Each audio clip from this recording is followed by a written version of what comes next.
जब मैं मेले वगैरह में भी जाता था तो मैं हमेशा वहाँ पे बलून्स फोड़ना और कोई भी मेरे को टॉय वगैरह चाहिए रहता तो मैं हमेशा गन्स प्रेफर करता था कि मेरे को आप पिस्टल दिला दो, राइफल दिला दो। यहाँ पे खिलाड़ियों के लिए रोज़गार पे अगर काम नहीं करेंगे तो यहाँ खिलाड़ी बचेंगे ही नहीं।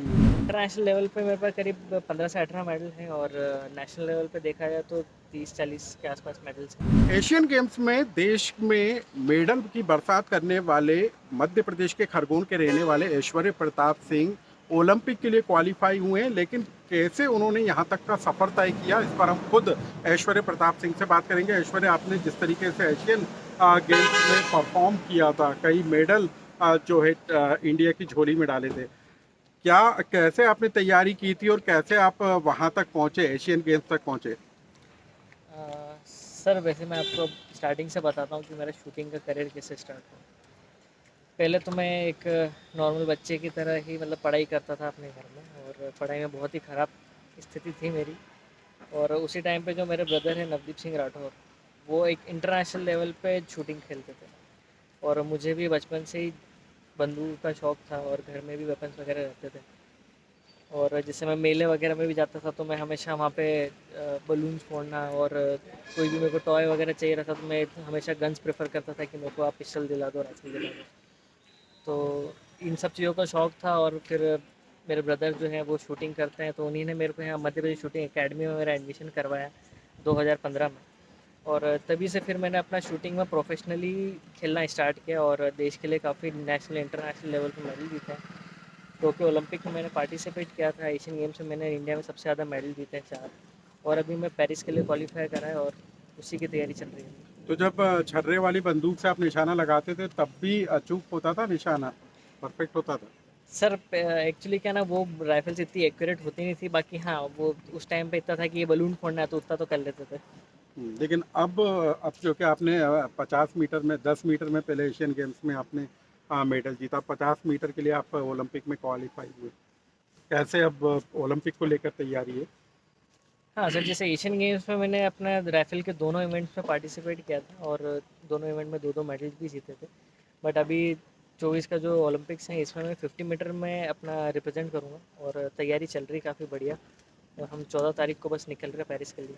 ओलंपिक में अभी तक हम देखते रहे तो एशिया में यानी चाइना का दबदबा खासा रहा है। चाइना के अलावा कई कंट्रीज़ हैं जो राइफल शूटिंग में बेहतर परफॉर्म करती रही हैं। तो ऐसे में कहीं कोई प्रेशर नज़र आता है कि ऐसे जब वर्ल्ड क्लास के निशानेबाज हों, तब ऐसे में आप एक मेडल के लिए जब आप अपना निशाना लगाते हैं तो ज़्यादा जिम्मेदारी आपकी बढ़ जाती है? सर वैसे शूटिंग एक इंडिविजुअल गेम है हम्म। और इसमें मेन ऐसा रहता है कि आप खुद पे फोकस करो लेकिन जब अपना। इतने सारे प्लेयर होते हैं, जब इतने सारे निशानेबाज होते हैं, तब कहीं ना कहीं तो ऐसा लगता होगा कि मुझे अपना बेस्ट देना है। हाँ, मतलब ये बात तो हमेशा ऐसे ही रहती है कि अपना बेस्ट देना और आई थिंक वो ही इनफ रहता है कि आप इंटरनेशनल या बड़े कंपटीशन में आप मेडल जीत सकें। हम्म। और रही बात दूसरी कंट्रीज़ की तो इंडिया भी किसी मतलब हमारे शूटिंग गेम में इंडिया भी किसी से कम नहीं है। और एशियन गेम्स की बात हो तो मैं हमने 2 इवेंट में पार्टिसिपेट करा था और दोनों में हमने वर्ल्ड रिकॉर्ड बनाया था, इवन चाइना में ही। हम्म। तो आप ओलंपिक को लेकर किस तरीके से आप तैयारी कर रहे हैं? कितने घंटे की प्रैक्टिस करते हैं? कितना समय किस पर खर्च करते हैं? कुछ ऐसे आपने प्लानिंग की हुई है कैंप कैंप के साथ ही? हाँ सर, जैसे कि हम दिन में करीब 5 से 6 घंटे ट्रेनिंग करते हैं और शाम को फिर वर्कआउट करते हैं, मेडिटेशन करते हैं, अपना डाइट का भी ध्यान रखते हैं और जिन जिन चीज़ों से दिक्कत हो सकती है, जैसे मेरे को बाइक राइडिंग बहुत पसंद है, हम्म। बट अभी ये टाइम नहीं बाइक चलाने का, कभी भी कुछ भी दुर्घटना हो सकती है, हम्म। तो इन सब चीज़ों से थोड़ा प्रिकॉशंस लेके चलना पड़ रहा है और आई होप ये सब चीज़ें हेल्प करेगी लेकिन ओलंपिक्स में। ऐश्वर्य, कहा जाता है ना कि सबसे जो टारगेट करते हैं हम, तो आपका कोई ऐसा टारगेट होता है कि जब आप किसी को निशाना बनाते हैं तो कुछ ऐसा टारगेट करते हैं, ऐसा कोई सोच दिमाग में रखते हैं कि मुझे कैसे टारगेट करना है? कुछ अ, एक आदमी की जो खूबी रहती है, क्या आपने भी कुछ उस तरह का अलग है क्या? सर जैसे कि शूटिंग मतलब पूरा गेम फोकस का ही है और हम्म। आपका पूरा ध्यान जो आप गोली चला रहे हो, जो टारगेट है उसी पे होना चाहिए। इसके अलावा आप कहीं और की चीज़ें सोच के फिर शूटिंग कर रहे हो तो फिर वो आपको हेल्प नहीं करेगा। हम्म। तो बेटर यही है कि आप उसी पे अपना ध्यान दो और जो अपने प्रोसेस है उसी को फॉलो करो। तो हम लोग भी जब शूटिंग करते हैं तो ऐसा हम ऐसा कुछ सोचते नहीं कि हमको ये करना है वो करना है, बट जो हमारा एट प्रेजेंट जो हमको करना है, जो प्रोसेस है उसी पे फोकस करते हैं और वही चीज़ की वजह से मेडल जीत सकता है। तो आपने नेशनल खेले, एशियन खेला, कितने मेडल अभी तक बटोर लिए होंगे, कुछ अंदाज़ा है? सर इंटरनेशनल लेवल पे मेरे पास करीब 15 से 18 मेडल हैं, और नेशनल लेवल पे देखा जाए तो 30-40 के आसपास मेडल्स हैं मेरे। और अभी कितना और आपने लक्ष्य रखा है, कितना टारगेट रखा है कि कहाँ तक आप चाहोगे? सर वैसे तो लक्ष्य तो अपना एक ही है कि ओलंपिक में अपने गोल्ड मेडल चाहिए। उस हम्म। बीच में ये छोटे छोटे मैं जितने बटोर सकता हूँ मैं कोशिश करूँगा कि सारे ही जीतूँ।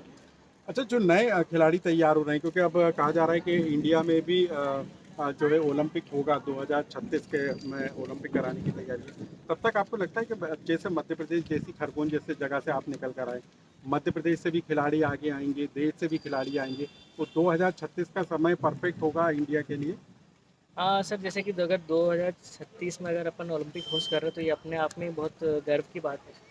और रही बात मध्य प्रदेश की, तो अगर यहाँ पे खिलाड़ियों के लिए रोज़गार और रोज़गार पर अगर काम नहीं करेंगे तो यहाँ खिलाड़ी बचेंगे ही नहीं। हम्म। तो कोई आपने भी कुछ ऐसा फेस किया, क्योंकि खिलाड़ी अक्सर देखते हैं हम कि कुछ ना कुछ फेस करते हैं, कोई ऐसा प्रॉब्लम आपने भी कोई फेस करी जिसको आपको लगता है कि दूर होना चाहिए?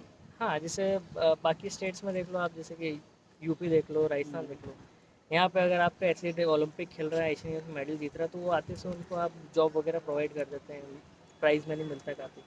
बट हमारे यहाँ ऐसा प्रावधान अभी तक बना नहीं है। जैसे कि मैंने 2020 में ओलंपिक खेला, मैं तब से वेट कर रहा हूँ कि मेरे को जॉब मिलेगी। फिर मैंने सोचा अब एशियन गेम्स में मैंने इंडिया में सबसे ज़्यादा मेडल जीते हैं, फिर मेरे को लगा कि अब जॉब मिलेगी।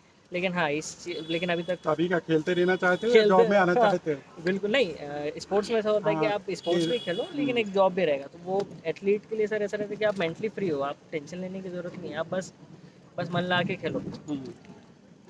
तो अगर मध्य प्रदेश में भी ऐसी फैसिलिटीज़ अगर मिलती है तो काफ़ी अच्छा, खरगोन स्पोर्ट्स से में। जैसी जगह से आप निकल कर आए हो, वहाँ पर क्या सुविधाएं शूटिंग को लेकर और स्पोर्ट्स को लेकर? सर जैसे वहाँ पे तो शूटिंग हम्म। के लिए कुछ है नहीं, था नहीं। हम्म। बाकी मैंने ही अभी वहाँ पे एक शूटिंग रेंज डाली ताकि वहाँ के बच्चे और अगर शूटिंग में अगर इंटरेस्टेड आपको हैं। तो अर्जुन अवार्ड भी मिला है, तो हाँ, इसी साल मिला है। कुछ उसके बारे में बताइए ना, कैसा लगा, यानी जब अर्जुन अवार्ड मिला तो आपको लगता है कि परफेक्ट समय था ये?